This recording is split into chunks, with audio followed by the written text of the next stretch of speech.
हरि ही शरणम द्वारा सहज मार्ग। चेतन अचेतन साधना में चेतना भी होनी चाहिए। अचेत होकर के कोई कार्य पूर्ण नहीं हो पाता, क्योंकि साधक जब अपने पंचभूत शरीर सूक्ष्म करने की विधि के द्वारा अपने आयाम को व्यवस्थित करके और आसनारूढ़ होकर के सरल ढंग से सहज मार्ग से बैठ करके और साधना करता है, तभी साधक का कार्य पूर्ण माना जाता है। ईश्वर तत्व ईश्वरीय गुण है।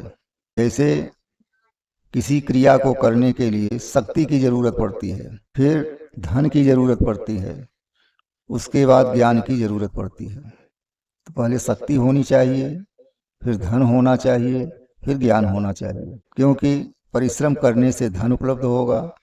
अब धन को कैसे हम खर्च करें या उसको किस विधा में लगा दें, उसके लिए ज्ञान होना जरूरी है। तो ज्ञान के बिना विज्ञान नहीं मिल सकता। अब विज्ञान जो है ये वह साधना है जो ईश्वरीय तत्व को दृष्टिकोण में ला करके दृष्टिगत कराता है। ईश्वर सबके शरीर में रहता है लेकिन दिखाई नहीं पड़ता। कुछ लोगों का कहना है कि शरीर के अंदर ईश्वर कहाँ है, इंद्रियां हैं, मलमूत्र है, हाड़ है, चाम है, खून है, इसके अंदर ईश्वर कहाँ है?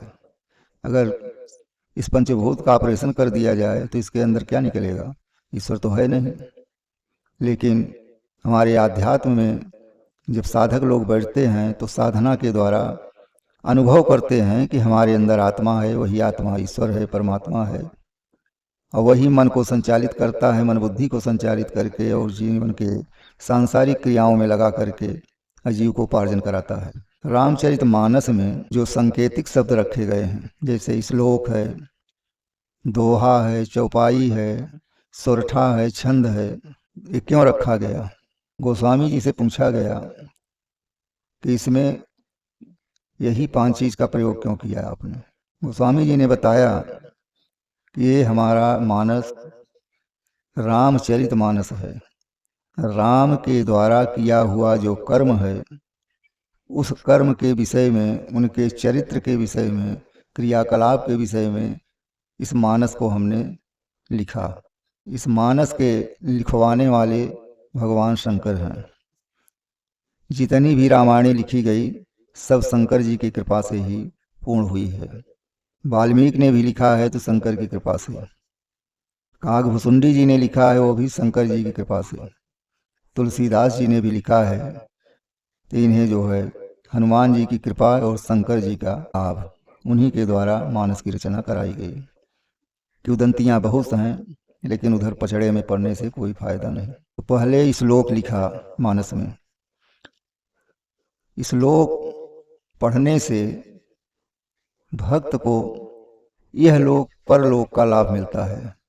इस लोक का यही अर्थ होता है कि जो भगवान के चरित्र के, गुण के, नाम के रूप में संस्कृत से चरित्र लीलाबद्ध है, उसको श्लोक कहा गया। उसके पढ़ने से श्लोक का जो सही अर्थ निकलता है सांकेतिक रूप से, वह यही लोक और परलोक के लाभ के लिए होता है।